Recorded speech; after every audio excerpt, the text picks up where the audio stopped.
Warahmatullahi wabarakatuh. Alhamdulillah nahmaduhu wa nasta'inuhu wa nastaghfiruh. Wa na'udzu billahi min shururi anfusina wa sayyiati a'malina. May yahdihillahu fala mudilla lahu wa may yudlil fala hadiya lahu. Asyhadu an la ilaha illallah wahdahu la syarika lah wa asyhadu anna Muhammadan abduhu wa rasuluhu la nabiyya ba'da ma ba'd. Jamaah salat maghrib azakumullah. Suatu ketika Rasul sallallahu alaihi wasallam mengutus beberapa orang sahabatnya untuk memerangi kaum musyrikin. Maka pada waktu itu Rasul sallallahu alaihi wasallam mengutus Usama bin Zaid bersama dengan beberapa orang pasukan. Tibalah mereka menjumpai orang-orang musyrikin. Terjadilah pertempuran di antara mereka. Pada saat pertempuran terjadi, ada salah seorang kaum musyrikin yang terjepit oleh Usama bin Zaid. Ketika terdesak, orang itu mengucapkan la ilaha illallah, artinya dia Islam. Maka oleh Usama dibunuh sekalian orang itu, karena Usama berpendapat orang itu mengucapkan la ilaha illallah karena untuk tameng, mengucapkan la ilaha illallah karena takut dengan pedang Usama. Dibunuhlah orang itu sekalipun sudah mengucapkan la ilaha illallah. Selesai perang, sahabat cerita, lapor kepada Rasul sallallahu alaihi wasallam bahwa Usama telah membunuh orang yang mengucapkan la ilaha illallah. Dipanggillah Usama, ditanya oleh Nabi sallallahu alaihi wasallam. Kata Nabi, aqataltahu ba'da ma qala la ilaha illallah. Apakah kamu membunuh orang yang sudah mengucapkan la ilaha illallah? Maka jawab Usamah pada waktu itu, ya Rasul, dia mengucapkan la ilaha illallah karena takut dengan pedang saya, karena takut dengan saya, takut mati, takut dibunuh. Kemudian Nabi bersabda, afalah syaqaqta an qalbi, apakah kamu sudah belah dadanya sehingga kamu tahu kalau orang itu hanya pura-pura semata, sehingga kamu tahu kalau orang itu ngucapin la ilaha illallah karena takut dengan pedang? Sudah belah dadanya atau belum? Nabi ulang 3 kali, apa kamu sudah belah dadanya? Kata Usama, alangkah indahnya kalau saya pada waktu itu masuk Islam lagi. Habis ditegur keras oleh Rasul sallallahu alaihi wasallam. Jamaah sekalian, di sini ada hal yang penting. Ketika Usama bin Zaid diutus oleh Nabi sallallahu alaihi wasallam untuk memerangi orang musyrikin, ini perang yang syar'i, perang yang benar, perang yang hak. Tetapi di tengah perjalanan Usama telah melenceng dari tujuan perang. Dia perang semata-mata kepentingan hawa nafsu dia. Sehingga ini perang yang tidak syar'i, pembunuhan terhadap si kafir yang sudah la ilaha illallah tidak syar'i lagi. Ini sudah terkena fitnah. Sehingga ulama banyak menulis buku dengan judul Qitalul Fitnah, perang karena fitnah. Perang ada 2, ada perang yang syar'i, perang yang betul landasannya Quran dan Sunnah Nabi sallallahu alaihi wasallam. Yang kedua, perang yang fitan, perang yang didasari dengan fitnah, bukan dasar syar'i. Seperti kasus Usama bin Zaid, perangnya itu sudah fitnah, bukan syar'i lagi. Dia memerangi dengan hawa nafsu. Orang sudah ngucapin syahadat, disikat juga oleh Usama. Nah, jamaah sekalian, ini kisah terjadi di masa Rasul sallallahu alaihi wasallam. Setelah Rasul wafat, qitalul fitan, qital karena fitnah itu terus merebak banyak di masa sahabat. Awal qitalul fitnah yaitu pada masa Utsman bin Affan. Utsman bin Affan diperangi oleh sekelompok kaum muslimin yang terkena fitnah. Apa salah Utsman? Mereka nggak tahu yang bunuh Utsman itu. Apa penyimpangan Utsman? Mereka nggak tahu, padahal Utsman orang mulia. mantu Rasul sallallahu alaihi wasallam, Zunnurain, seorang yang menikahi dua putri Nabi sallallahu alaihi wasallam. Min ahlil jannah, termasuk orang yang dijamin masuk surga. Utsman bin Affan dikepung oleh pemberontak yang sebenarnya rakyatnya sendiri. Terprovokasi. Terjadi pada musim haji, ketika orang-orang masyarakat, para sahabat, tentara menunaikan ibadah haji, Madinah kosong. Satulah pemberontak mengepung rumah Utsman, kemudian Utsman terbunuh di waktu sholat subuh. Ini qitalul fitnah. Mereka membunuh tanpa jelas tujuan motivasi pembunuhan Utsman apa. Ini kudeta pertama kali dalam Islam. Yang dikudeta orang mulia. Jadi jangan heran kalau ada orang pamannya soleh, taat, berjasa, tetap dikudeta. Sudah ada contohnya pada awal-awal Islam. Inilah fitnah. Dan yang terjebak, yang terfitnah bukan tanggung-tanggung, sekaliber anaknya Abu Bakar As-Siddiq. Anaknya Abu Bakar As-Siddiq ikut mengepung rumah Utsman. Sehingga Utsman kaget ada anak Abu Bakar di situ. Ketika Muawiyah jadi khalifah, dikisos semuanya oleh Muawiyah, termasuk anaknya Abu Bakar. Anaknya Abu Bakar minta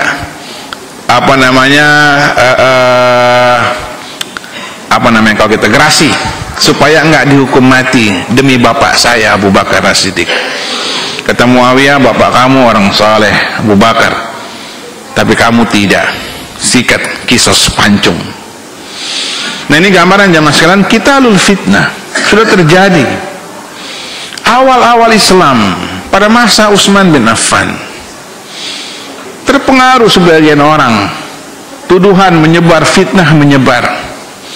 Yang paling mencolok adalah tuduhan Utsman itu nepotisme, mementingkan keluarganya.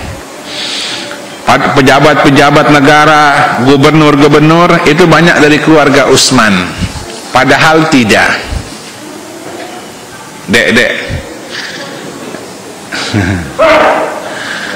Ya.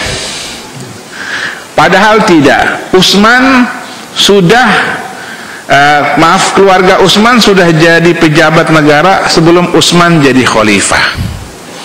Ya, pejabat pada masa itu sudah jadi pejabat pada masa Rasul.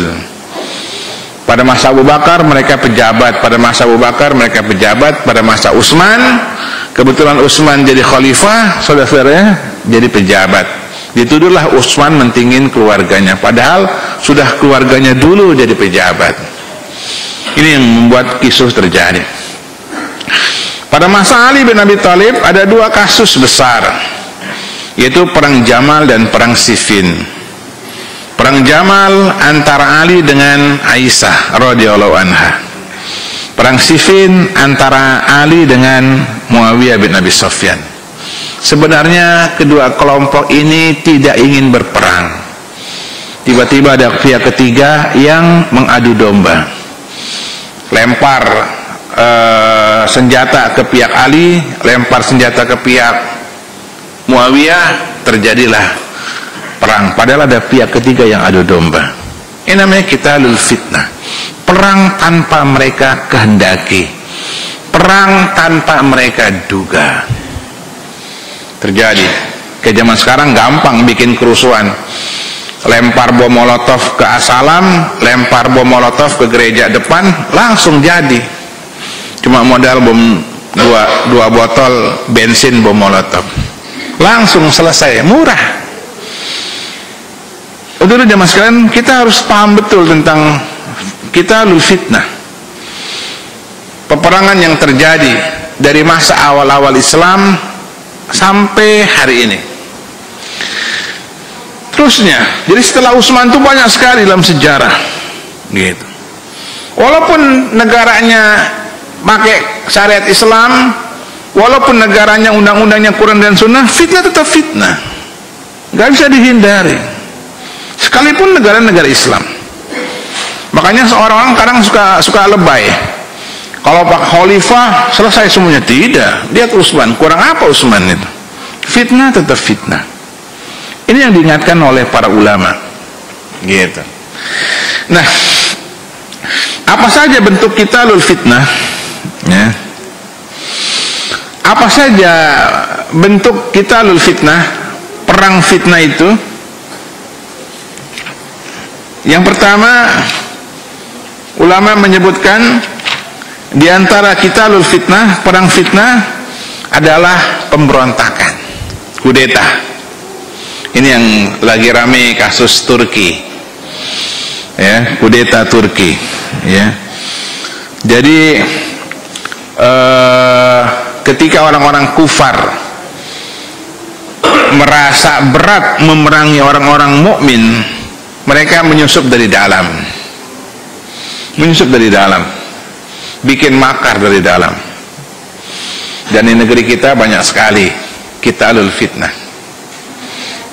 Yang terakhir 98 ya Pak, 98, terus kemudian 2099 kasus Ambon, qitalul fitnah. Kenapa kita berperang? Apa alasan kita berperang? Kenapa kita harus membunuh? Dan kenapa kita terbunuh? Enggak jelas. Qitalul fitnah. Banyak yang mati 98 kerusuhan Mei itu cuma gara-gara suksesi masalah kursi kepemimpinan. Kenapa rakyat yang menjadi korban? Turun-turun saja. Masalah kursi itu bukan masalah segala dalam Islam. Demikian 99 kasus Ambon itu, ribuan orang yang mati, ya, termasuk kaum muslimin di sana, diadu domba. Sekalipun berhadapan dengan orang-orang kufar, belum tentu babnya bab jihad.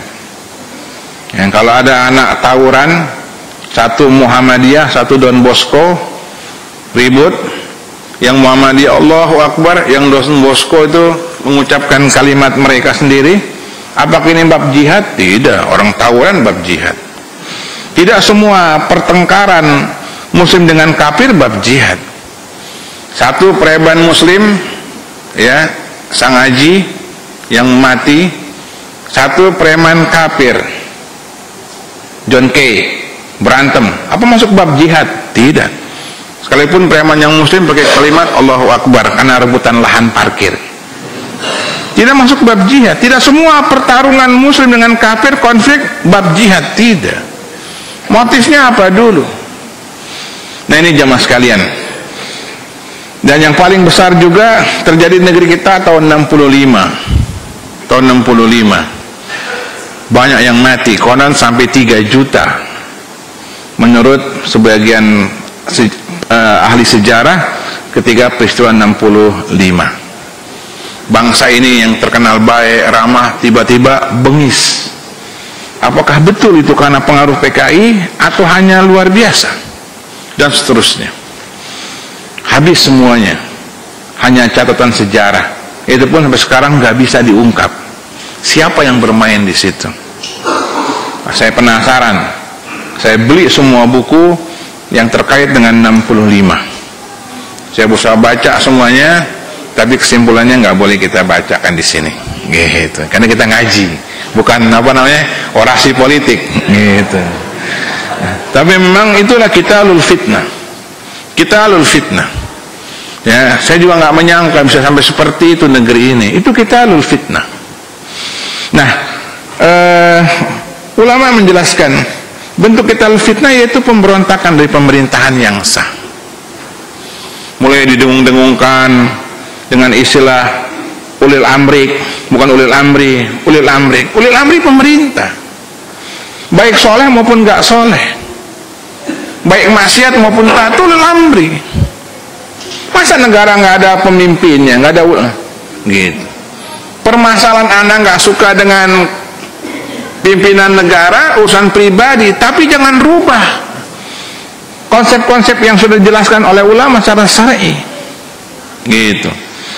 Aneh memang sebagian orang, negerinya sendiri nggak dibilang negeri muslim, ya.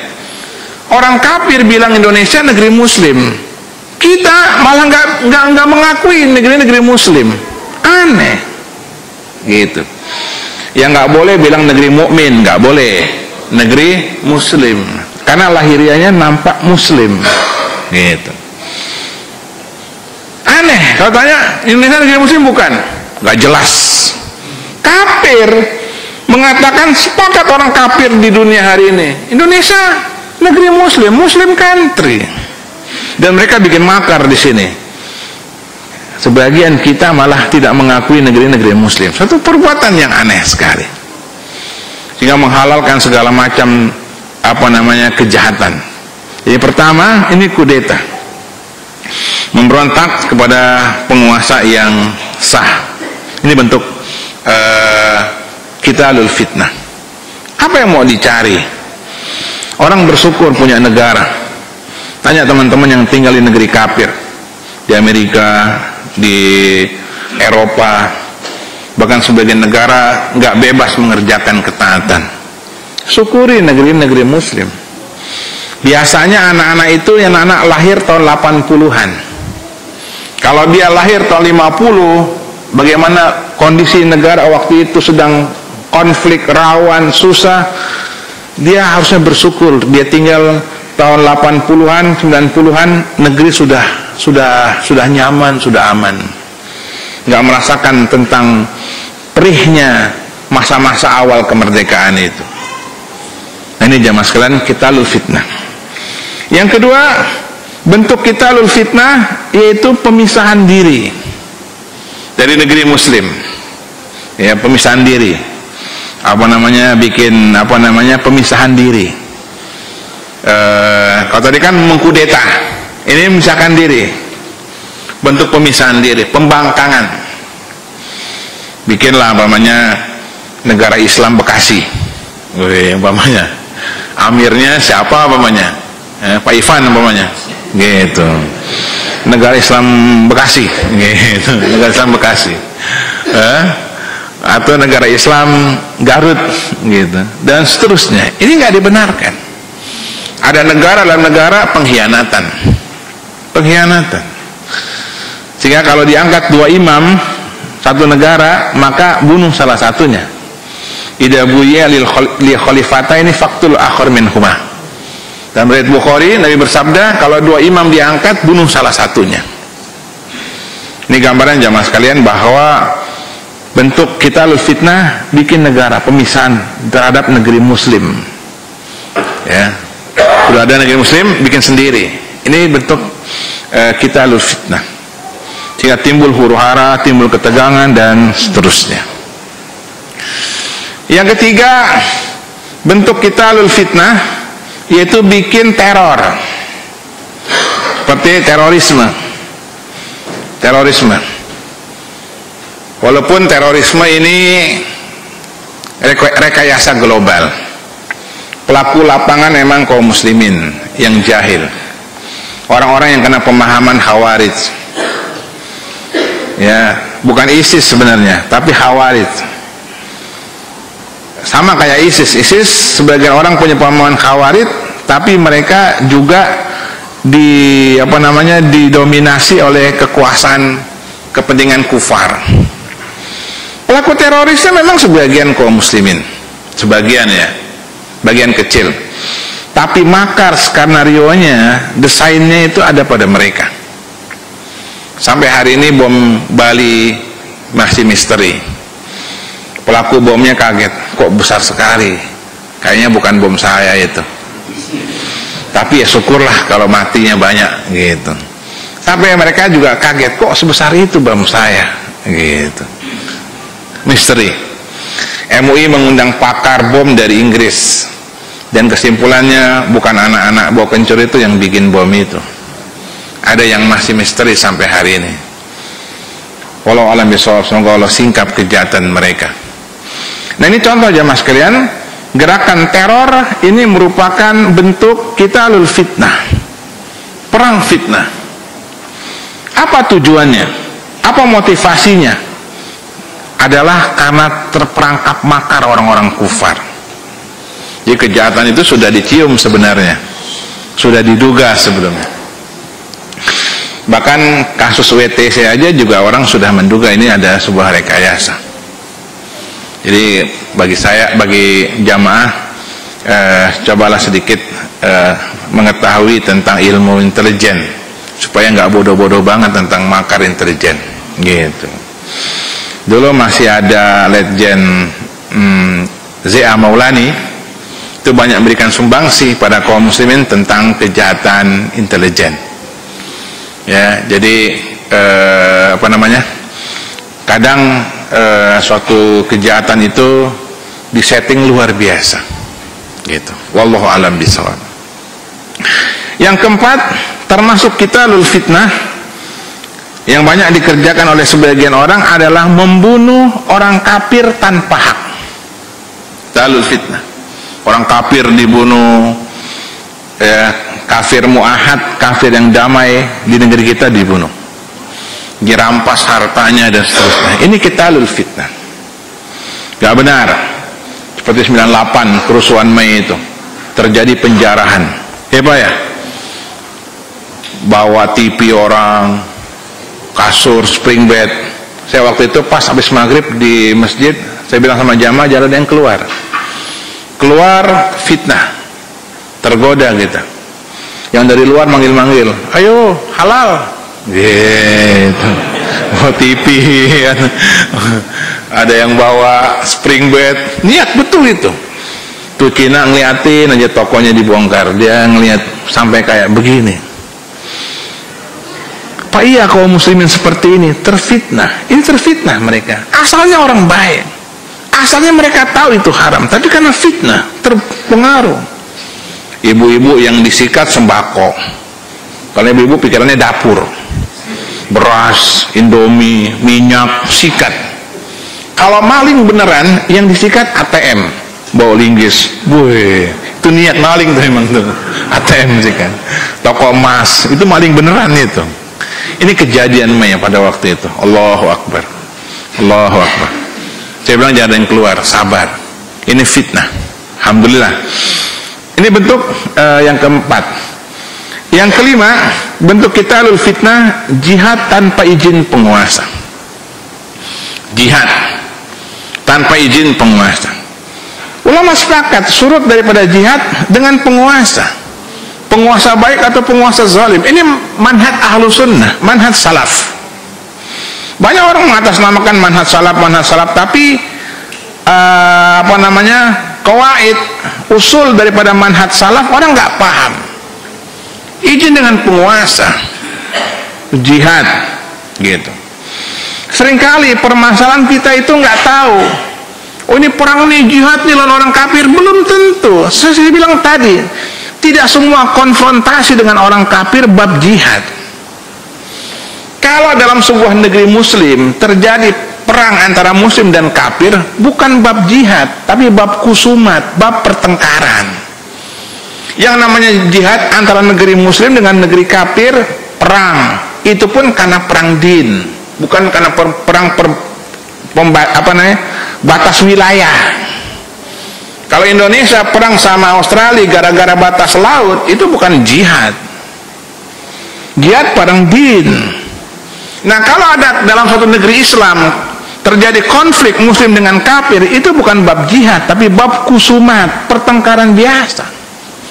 Bapak jadi RT, RW, tetangganya kafir sama muslim berantem, masalah pagar umpamanya. Yang muslim bilang Allahu Akbar, kita jihad. Bukan jihad, masalah pagar, gitu. Nah ini contoh. Jadi tidak sebuah konfrontasi dengan kafir langsung masuk jihad. Seperti apa jihad? Nah ini terjadi. Jadi jihad tanpa izin penguasa tidak. Ini namanya kitalul fitnah. Yang keenam termasuk kitalul fitnah, yaitu aksi-aksi demonstrasi yang menimbulkan keributan. Demonstrasi, tutup jalan dan seterusnya yang banyak terjadi di masyarakat kita. Ini bentuk kitalul fitnah, melawan aparat dan seterusnya. Ini kitalul fitnah. Jamaah sekalian, sebenarnya fitnah itu kecil, tapi karena kita salah mengambil sikap, fitnah itu jadi besar. Banyak fitnah-fitnah itu jadi sebenarnya kecil, tapi karena kita salah ngambil langkah jadi besar. Fitnah kristenisasi, kita benci dengan kristenisasi, tapi salah kita mengambil langkah jadi besar. Belum lama kasus di Cipayung, gereja dibakar oleh pasukan ninja hitam-hitam pada masa pemerintahan yang lalu, ya, tahun 99 dulu, Cipayung. Entah pasukan dari mana itu. Apa selesai? Tidak, ini fitnah. Ini kitalul fitnah. Ternyata dibikin besar oleh pemerintahan yang ada pada waktu itu di negeri kita. Lebih bagus malah. Kitanya masuk penjara, sebagian orang yang ininya, citra Islam jadi jelek. Gerejanya ditutup, tidak, dibangun lebih besar dari yang sebelumnya. Ini kitalul fitnah. Salah langkah, salah jalan. Jangan berharap hidup ini tidak ada kezaliman. Ada. Tapi kezaliman itu harus dilawan dengan tepat, dengan standar syar'i. Ketika kezaliman dilawan dengan kezaliman, kezaliman itu akan bertambah besar. Inilah kitalul fitnah. Gitu. Nah, banyak contoh-contohnya, saya ringkas-ringkas saja. Sekarang jadi masalah bagaimana dawaul fitan, solusi menghadapi fitnah. Apa solusinya? Ya, karena kita terbatas sampai Isya, saya nggak bisa lanjutkan gitu ya. Nanti lain waktu kita sambung lagi, karena karya-karya ulama tentang kitalul fitnah ini banyak sekali. Gitu. Yang pertama, obat menghadapi dawaul fitan, obat dari menangkal fitnah adalah taqwallah, takwa kepada Allah. Jadi jangan mudah jadi orang bisa dibeli. Masyarakat kita itu memang masyarakat, mohon maaf, seolah-olah gampang dibeli. Ya, suruh dukung orang kafir mau bisa dibayar lah. Jangankan masyarakat awam, mau baliknya saja bisa dibeli, dibayar. Gitu. Yang mana Pak Kiai hukumnya haram, dapat 1 miliar jadi harum. Gitu. Iya. Dan apa ya? Nggak bisa dibohongi, kelihatan orang-orang bayaran, sekalipun kiai besar. Dan nyata Pak. Dan kita nggak boleh sebut namanya, kode etik. Memalukan. Punya prinsip lah, takwa. Hanya Allah yang tempat kita menyembah. Hanya Allah tempat kita kembali. Duit Pak. Banyak zaman sekarang. Jangankan masyarakat, tokoh agamanya. Jadi Bapak lihat fenomena orang kafir masuk masjid, ceramah di masjid, gitu. Kafir disambut pakai rebana, ya dana, ya dana, ya dana, ya kan? Iya, kafir disambut pakai sambut ya. Masuk kemudian bawain hadis Nabi, bawain ceramah agama. Kafir bisa kok gitu bayar. Gak mungkin bisa diterima kalau nggak bawa duit. Coba saya ceramah, nggak bisa. Wahabi itu. Iya, iya kan? Kalau kafir bawa duit, kafir hasanah. Kafir hasanah, ya kan? Kafir hasanah ini, gitu. Bawa duit. Dan itu yang membuat bangsa ini 350 tahun. Menurut perhitungan sebagian orang, walaupun ini dinilai terlalu berlebihan, tidak sampai 350 tahun kita dijajah. Kenapa sangat lama? Karena gampang dibeli, diadu domba. Ya, raja-raja itu diadu domba oleh penjajah itu, gampang. Ya, lihat tuh kasus kudeta itu. Kan orang tahu siapa di belakang itu. Adu domba, bayar.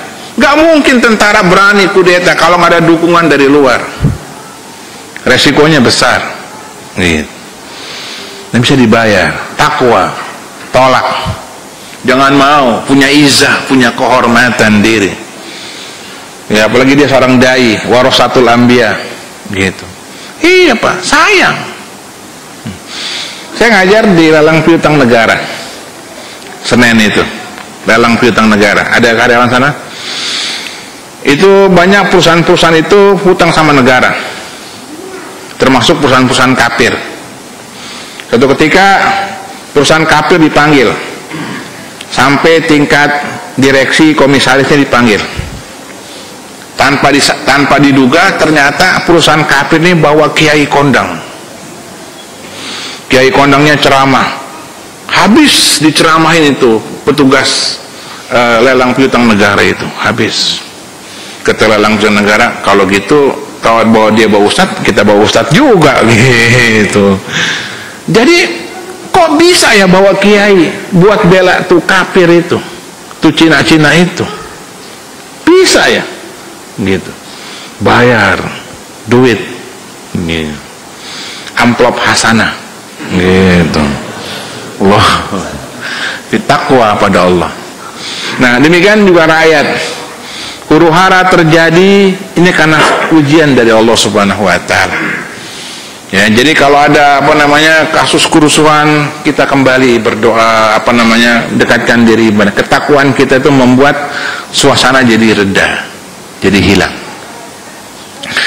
Yang kedua, ketika terjadi fitnah, yaitu obat fitnah itu al-ilm, berilmu, punya ilmu. Jamaah sekalian, kekuasaan dalam Islam bukan segala-galanya. Yang kekuasaan segala-galanya adalah mazhab Syiah. Syiah merupakan usuluddin, pokok agama, imamah. Kekuasaan itu adalah usuluddin, pokok agamanya. Kalau orang nggak punya kekuasaan, kufur, nggak punya imam, kufur. Itu mazhab Syiah. Dan itu diadopsi oleh sebagian aktivis pergerakan hari ini. Ya, daulah, kekuasaan, tidak. Maka sepakat Ahlus Sunnah, rukun Islam itu 5. Yang kelima haji. Ibnu Taimiyah menjelaskan dalam kitabnya Kitabul Iman, atau kitab yang membantah Rafidhah, ya, Minhajus Sunnah An-Nabawiyah, menjelaskan bahwasanya dalam Islam rukun Islam 5. Adapun masalah kekuasaan tidak masuk rukun iman, tidak masuk rukun Islam, tidak masalah kekuasaan. Artinya dalam pandangan sunnah, kekuasaan itu kalau bisa diambil, ambil, tapi jangan memaksakan, karena dia tidak prinsip. Dia termasuk usuluddin, pokok-pokok agama. Bisa ambil, ambil, tapi bukan kalau nggak diambil kita murtad, tidak. Yang pokok itu 5 sampai haji, arkanul Islam gitu. Kalau Syiah rukun imannya memang imamah, kekuasaan gitu. Nah, makanya yang pokok dalam Islam adalah ad-da'wah, at-tauhid. Jadi ketika Rasul di Mekah, Rasul tidak langsung mengambil kekuasaan Abu Jahal dan seterusnya. Rasul dakwah. Rasul tidak bikin kudeta di Mekah, tidak. Bahkan Rasul terusir. Baru dengan iman, dengan dakwah, tegak kekuasaan. Bisa. Ini yang terjadi sekarang. Kita terlalu mainstream, kita itu kekuasaan, kursi. Dan itu semua yang diadopsi oleh sebagian dai. Tanpa disadari, ini bagian daripada usul Syiah. Pokok-pokok ajaran Syiah. Kayak harta dunia. Harta dunia itu bukan segala-galanya. Tapi kalau kita bisa kaya, alhamdulillah. Iya apa? Karena kalau orang kaya ngajinya terang matanya, gitu. Gak mikirin kontrakan, gak mikirin berasnya, Kak. Tapi kalau orang melarat kan mikirin beras juga. Jadi separuh-separuh ngajinya, gitu. Jadi dunia itu nggak segala-galanya. Kalau kita dapat dunia, alhamdulillah. Ada konglomerat ngaji sini, alhamdulillah. Bisa ngaji dikasih nasi kebuli kan gitu ya. Nah, sama kekuasaan juga begitu. Salah. Kekuasaan itu akan bergulir dan Allah akan kasih. Manakala pada saatnya kita bisa. Kalau saatnya kita nggak bisa, kita rebut kekuasaan, sama juga kita rusak-rusak juga kayak ISIS tuh. Nggak bisa dia megang kekuasaan karena ilmu nggak ada. Nah, sinilah ilmu bahwa tujuan pokok dari agama kita adalah ani'budullaha wajtanibut taghut. Iyyaka na'budu wa iyyaka nasta'in. Makanya tidak turun di Mekah ayat-ayat untuk mengambil kekuasaan. Yang diturun di Mekah pertama kali ada ayat-ayat akidah. Ini membedakan asas antara manhaj salaf dengan harokah. Harokah itu pokoknya kekuasaan, ribut. 2017 gimana Ustadz? Pikirin Ahok gitu. Ahok kalau mau cabut mati selesai. Apakah kalau Ahok mati nggak ada fitnah? Fitnah tetap ada gitu. Jadi permasalahannya bukan orang per orang. Kita secara global berhadapan dengan fitnah gitu. Jadi contoh aja mas kalian, ilmu, penting ilmu. Bahwa agama yang pokok adalah tauhid, akidah. Agama yang pokok adalah pengamalan syariah gitu. Dapat kekuasaan silakan ambil. Bisa dapat kekuasaan silakan pakai gitu. Tapi itu bukan segalanya. Ya, makanya Rasul SAW tidak langsung bikin kudeta di Mekah. Rasul mendakwakan masyarakat untuk kembali kepada akidah yang lurus. Yang ketiga, dawaul fitan, solusi fitnah adalah berdoa pada Allah Subhanahu wa taala. Kalau ada kezaliman penguasa, doakan. Sama kalau kita punya sahabat, punya keluarga maksiat, doakan. Itu yang pertama kali. Penguasa zalim itu banyak faktor. Pertama, ditekan oleh kafir. Semua negeri muslim penguasanya ditekan oleh kafir.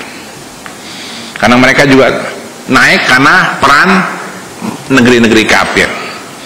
Ya, ditekan. Pokoknya kalau ekonomi ditekan oleh IMF, mesti begini, mesti begitu, dan seterusnya. Ya. Yang kedua, kenapa penguasa zalim? Karena kanan kirinya penjahat. Gak ada penguasa kanan kirinya dai, ustadz, gak ada.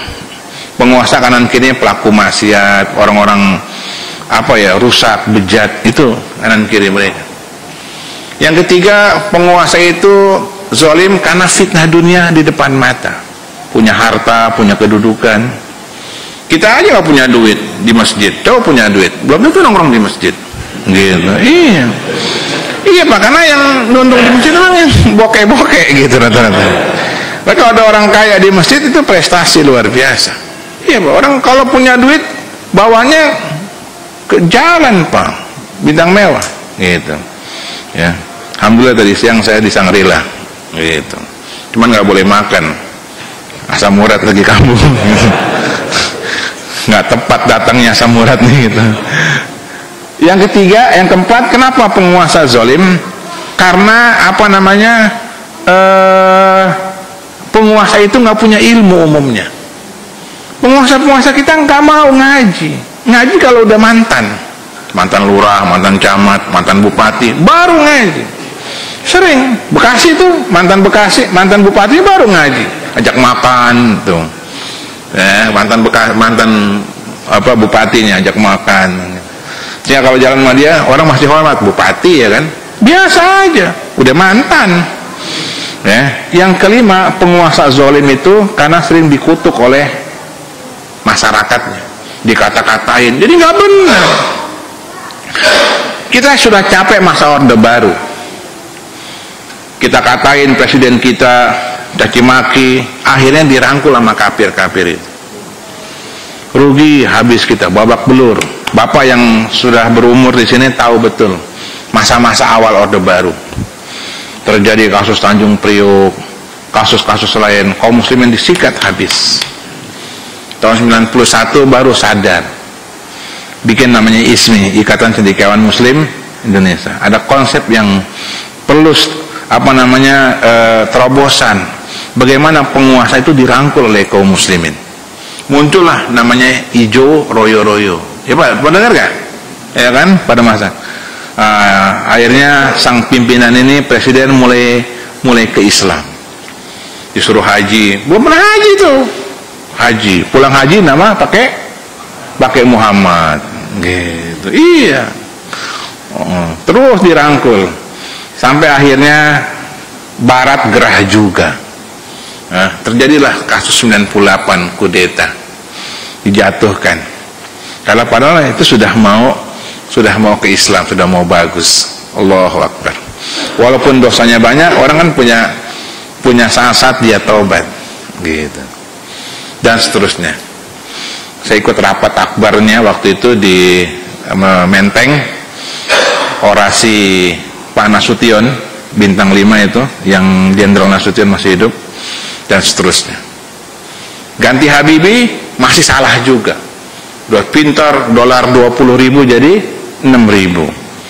Cerdas itu. Tetap di kalian. Sudah nggak ngerti orang tujuan bernegara itu. Nah, untuk itulah doain penguasa. Berat dia. Pak, saya ketemu beberapa pejabat tingkat menteri itu pulangnya malam. Bahkan saya janjian ke rumahnya itu jam 12 malam sampai jam 1. Setengah 2 dia jalan lagi. Mau kemana Pak Menteri? Oh, Ustadz, mohon maaf, ini tugas negara. Allahu Akbar. Setengah 2 berangkat lagi. Kalau saya jadi menteri, ambil gajinya aja kan gitu ya. Iya. Sri Mulyani, Menteri Keuangan dulu. Perpisahan tuh saya yang ceramah. Sri Mulyani, nangis semua orang itu. Kenapa nangis? Takut kalau Sri Mulyani keluar nanti remunerasinya dibatalin, ya kan? Gaji lama lagi ya kan? Tuh orang-orang Departemen Keuangan ketakutan. Kan Remon tuh yang idenya kan Sri Mulyani, iya Pak. Gaji 4 juta jadi 16 juta, gitu. Remunerasi supaya pegawai negeri nggak ada yang korupsi. Ternyata korupsi juga kan gitu. Nah, itu Sri Mulyani itu pulang minimal jam 9, menteri itu. Petugas negara, pejabat negara, kepala negara itu berat, mikirin 250 juta. Udah berat, pusing, sama kita caci maki. Wah, dasar tuh, cungkring tuh. Orang dibilang cungkring. Zolim. Harusnya kita terima kasih ada yang mau ngurusin negara kita. Kalau dia salah, dia manusiawi. Lebih baik kita doakan. Itu manhaj Ahlussunnah. Ketimbang caci maki. Sayangnya kita menganggap kalau caci maki penguasa itu prestis. Kritik boleh. Kritik. Berapa teman-teman dari Lemhanas ngobrol nih, negara ini payah nih begini-gini. Kritiknya boleh-boleh saja, tapi provokasi jangan. Ini jadi gambaran jamaah sekalian doa. Yang keempat, dawaul fitan, yaitu solusi menghadapi fitnah, yaitu as-sam'u wa ta'ah, dengar dan taat kepada penguasa. Karena timbulnya fitnah, tidak dengar, tidak taat. Perhatikan, saya sering ulang-ulang, kita ini nggak ngerti hukum bernegara. Sehingga Syekh bin Baz menulis buku Hukum Ra'i wa Ra'iyah, hak-hak penguasa dan rakyat. Ya. Jadi orang nggak menuntut penguasa harus begini, harus begitu, rakyatnya saja nggak ngerti. Kita bernegara nggak ngerti bernegara. Lihat di jalan tuh, kayak orang nggak sekolah. Lampu merah terobos, lawan arah.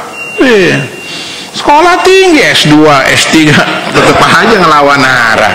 Iya kan? Nah, buang sampah sembarangan dan seterusnya. Kadang kita sendiri nggak mengerti bernegara. Sayang. Begitu Amerika punya pemimpin baru, si hitam itu, Obama. Ganteng apa Obama? Ya, kafir lagi. Orang bangga Pak. Kita punya presiden, semuanya salah. Yang gede, ganteng, tetap salah.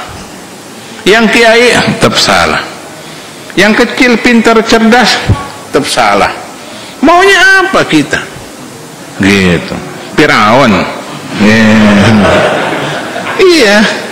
Jadi enggak apa saja salah di mata kita, nggak ngerti kita ini. Nah, jadi dengar, karena dalam sebuah organisasi, ketika yang di atas dengan di bawah kerja bareng, bagus. Organisasi apa saja. Kenapa di kita ini negara nggak maju-maju, nggak pernah sinkron, kita nggak ngerti bagaimana cara bernegara, nggak ngerti masyarakat. Akhirnya habis mahasiswa itu turun ke jalan, kita nggak legowo, nggak menghargai. Ya sudah, sayang memang. Masih banyak sebenarnya. Nanti lain waktu kalau ada kesempatan kita akan sambung lagi. Demikian, kurang lebihnya mohon maaf. Subhanakallahumma bihamdika, asyhadu an la ilaha illa anta, astaghfiruka wa atubu ilaik. Assalamualaikum warahmatullahi wabarakatuh.